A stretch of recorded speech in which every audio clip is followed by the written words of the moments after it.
Now, I'm sure, like me, you want to enjoy your life as much as you possibly can with the time that you have on this god-forsaken rock that we're all on. Sure, having money definitely enables you to have more enjoyment in your life. You can go out drinking with your friends and go see all the amazing places on earth. You get the picture, but we all do need money. Life's too short to be wasting 5 out of the 7 days per week, and I don't think that's something that we should all settle for, so how do we change it? So let's say you're in a position where you're in a job that you don't exactly like, you need the money, and you live for the weekends. And before I really get into all of this, I'm just going to say I'm not some amazing internet guru. I don't have all the answers. I'm just some 5'7" guy, small cock, big balls, but I can certainly provide you with my take on things. And I think, if you make any decision, I think it should be done at the right time with reasonable risk accounted for. Okay, so first of all, I think it's pretty important to find meaning in your work. Obviously, we spend the majority of our time there, so I think finding meaning in our work doesn't exactly mean, having the dream job. I think it's more about changing your mindset and focus on things that really bring you value in your everyday life. Maybe focus on the impact you're having on your team. See if you can support your colleagues or maybe even just improve in certain aspects of your line of work. And try and set personal work goals. Find the things that you think you can improve on and try and aim to be more efficient. This actually makes your routine have more purpose. Work isn't just about getting all the tasks done as well. I think it's so important. In fact, I would argue this is probably the most important thing. But when it comes to work, I think building positive relationships within your team is so important.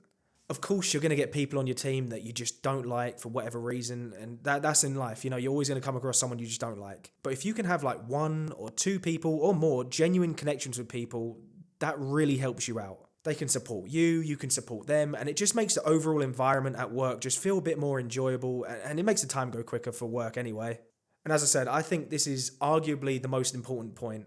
For example, I had an office job, and my actual day-to-day tasks were pretty mundane. It was basically cold calling people, getting the phone shut down on you all the time. It was very unfulfilling, in my opinion, for me, and I didn't exactly enjoy it, but I would not have stayed in that job for as long as I did if it wasn't for the people that were in that office with me who I genuinely really liked, and I still speak to today.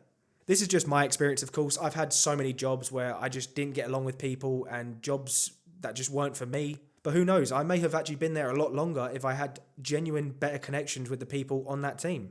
And this really got me thinking of the time when I was working in a hotel, and it just seemed at this job, everyone was against each other. The manager picked favorites and, she was a fucking prat actually.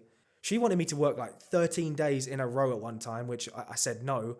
And I remember one time, this is so fucking illegal actually. I'm going a little bit off a tangent here, and I'm sorry, but I just have to vent about this. I had to work this afternoon shift, which I think was 3 till 11. And then one of the night shift team called in sick, so I had to work the night shift.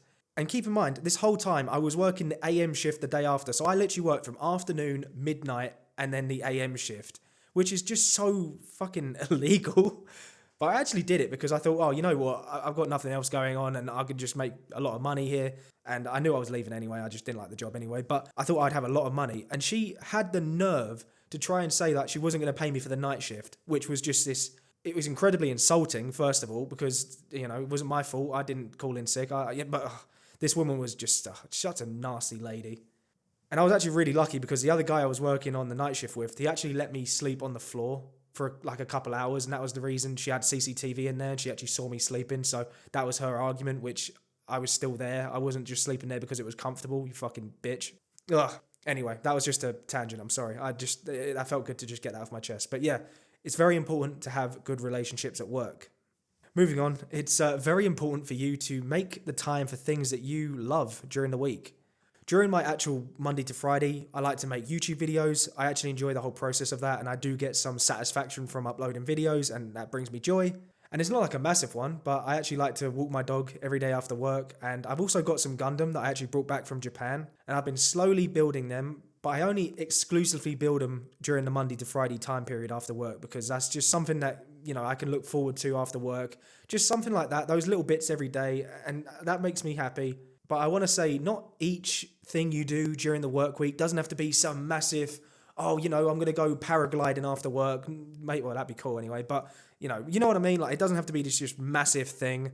All I'm saying is try to find something that you like to do and try to do it at some point before or after work. And that can only bring you happiness. And to kind of go off from that as well, I actually think it's so important to work on yourself as well. I think that's an absolute must. If you're living for the weekend, then you're pretty much throwing those 5 days away anyway. So on those 5 days, why not make those days count? Do things that can only better yourself, whether that's working out, reading, writing, meditating, studying things, I don't know, side hustle. You can really put any task in there. Don't count the days, make the days count. All these little things that we do during our weekday, they add up and they make us happy. You can definitely enjoy your life every day. Don't just wait for the weekend to have fun. Life isn't just about weekends. I think it's so important to just try and make every day count for as much as you can. Finding joy in the little things is so important, and it can really make a big difference in how happy we feel overall. Let me just pull up some statistics for you. So in the UK, a YouGov poll showed that 54% of workers admitted to mentally checking out by the midweek. A study by Gallup in 2023 found that 60% of employees worldwide feel disengaged at work. And some research done by the American Psychological Association revealed that 76% of people experience work-related stress, which often leaves them feeling drained for the week and eager to decompress when the weekend arrives. With that knowledge, it really got me thinking, like, we really spend the majority of our time doing stuff we don't really want to do, which is work. And you may be watching this thinking, you know what, I like spending my time at work. I enjoy my job. I'm happy. That's really great for you. But obviously, with the statistics that I just provided you, the vast majority of people don't feel that way. And let me take it one step further. So we spend the most of our time during the week at work. Let's say you don't enjoy your work. And since work takes up such a large portion of our time and life, not enjoying it ultimately means you're not enjoying the majority of your life. Which, let's face it, is just really sad. But that's just my take. Let me know in the comment section below whether you think I'm just talking absolute nonsense, whether you agree with me. Let me know down in the comment section below. Thank you so much for watching the video. Have a great day, and I'll see you guys later. Peace.